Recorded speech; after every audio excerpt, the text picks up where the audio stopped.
Selamat pagi, saudara-saudaraku. Itu semua kita dapat berkumpul pada pagi hari ini. Pada pagi hari ini itu karena kebaikan dan cinta kasih Tuhan. Sebelum kita mulai mendengarkan firman Tuhan, saudara-saudaraku, mari kita berdoa.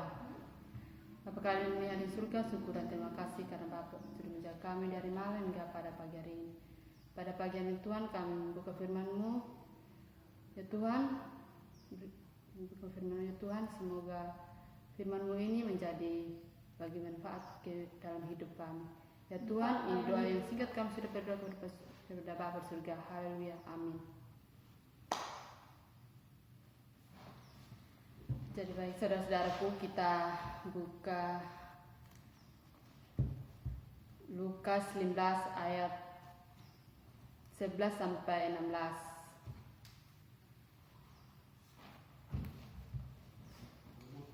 Jadi begini saudara-saudara, pada hari itu Lukas 15 ayat 11 sampai 16, perumpamaan tentang anak yang hilang.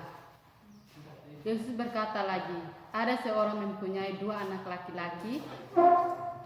Kata yang bungsu kepada ayahnya, Bapak, berikanlah kepadaku bagi harta milik kita yang menjadi hakku. Lalu ayahnya membagikan harta kekayaan itu di antara mereka. Beberapa hari kemudian anak bungsu itu menjual seluruh bagiannya itu lalu pergi ke negeri yang jauh. Di sana ia memboroskan harta miliknya itu dengan hidup berfoya-foya. Setelah dihabiskannya semuanya, timbullah bencana kelaparan di dalam negeri itu dan ia pun mulai melarat. Lalu pergi dan bekerja pada seorang majikan di negeri itu. Orang itu menyuruhnya ke ladang untuk menjaga babinya. Lalu ia ingin mengisi perutnya dengan ampas yang menjadi makanan babi itu, tetapi tidak seorang pun yang memberikannya kepadanya. Saudara-saudaraku,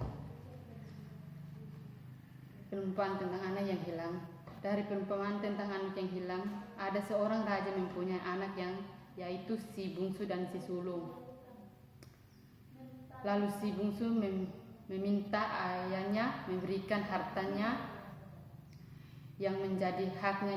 Lalu ayahnya memberikan harta kekayaan itu kepada si bungsu dan si sulung.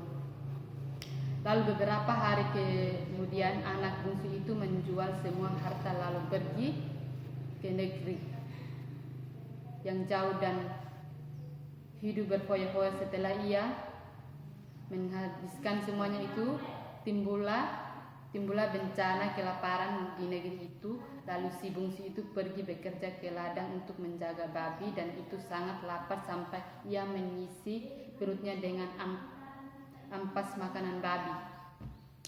Dan tidak ada seorang yang memberi makanan. Lalu ia menyadari betapa banyaknya orang upahnya bapaknya yang berlimpah, tetapi ia mati kelaparan. Lalu anak bungsu itu bangkit dan pergi kepada bapaknya dan meminta maaf. Demikian firman ini, kita tutup.